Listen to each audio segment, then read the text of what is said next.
இன்றைக்கான டிவோஷன் நான் அதை செய்து தீர்ப்பேன். ஏசாயா 55:13. சவுத் அமெரிக்காவும் நார்த் அமெரிக்காவுக்கும் இடையே அட்லாண்டிக் மகா சமுத்திரத்தையும் பசிபிக் மகா சமுத்திரத்தையும் இணைப்பதற்காக பனாமா கால்வாய் வடிவமைப்பு திட்டத்துல முக்கிய பங்கு வகித்தவர் அமெரிக்காவோட மிலிட்ரி ஆபீசர், அப்புறம் சிவில் இன்ஜினியர் ஜார்ஜ் வாஷிங்டன் அப்படிங்கிறவரு. அவர் அத பொறுப்பை ஏற்றுக்கொண்டதுல இருந்து பல சிரமங்களை எதிர்கொள்ள வேண்டி இருந்துச்சு.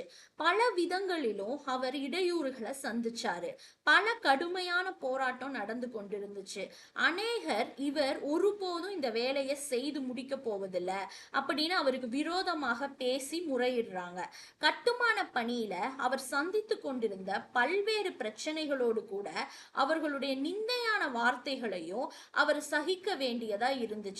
அப்படி இருந்தும் அவரு தன்னுடைய பணியில மிகவும் உறுதியா இருந்தாரு.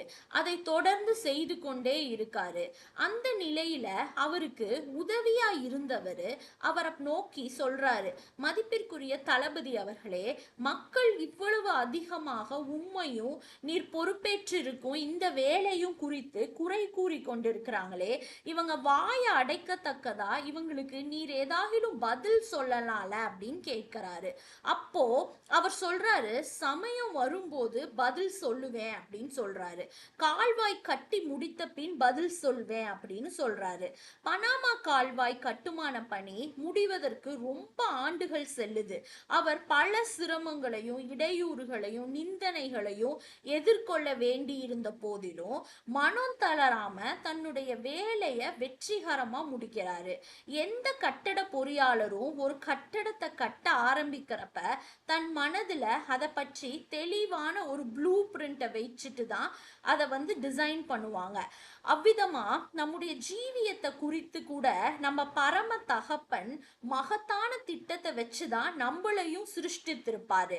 ஒரு மனுஷனே இவ்வளோ இது பண்றப்ப நம்ம ஆண்டவர் எவ்வளவு பண்ணியிருப்பாரு.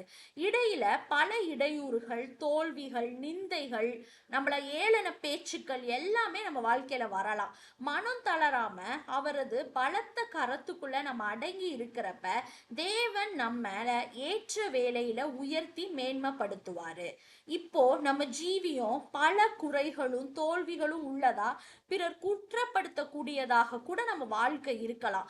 நம்ம தவறுகளின் நிமித்தம் அநேகரால் அசட்டை பண்ணப்பட்டு பரியாசம் பண்ணப்பட்டு நிந்திக்கப்படும் இடத்துல நம்ம இருக்கலாம். நம்முடைய பலவீனங்களை அறிந்து கொண்டு நம்மளை தாழ்த்தி பேசுவாங்க.